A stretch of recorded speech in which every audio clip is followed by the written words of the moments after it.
চলো ব্যাঙ্গালোর থেকে উটি যাওয়া যাক। কেএসআরটিসি থেকে স্লিপার বাস বুক করে নিয়েছিলাম আমরা। স্লিপার বাসে যাওয়ার ফার্স্ট এক্সপিরিয়েন্স ছিল আমার, তাই আমার এক্সাইটমেন্টটা তোমরা দেখতেই পাচ্ছ। স্লিপারে স্পেস ভালোই ছিল। রাতের বাস নিয়েছিলাম আমরা।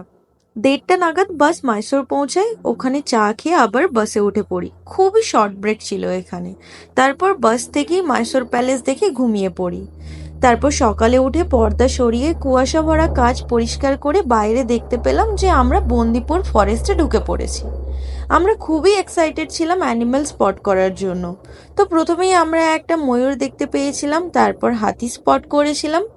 হাতিগুলো একদম রাস্তার ধারেই ছিল, আর বাসের ড্রাইভারও ওই জায়গাগুলোতে বাস স্লো নিয়ে যায় যাতে আমরা ভালো করে এগুলো এক্সপিরিয়েন্স করতে পারি।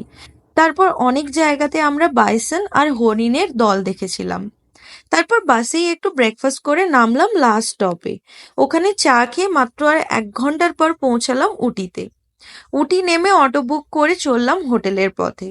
হোটেলটা তোমাদের পরের ভিডিওতে দেখাবো। আজকের মতো টাটা।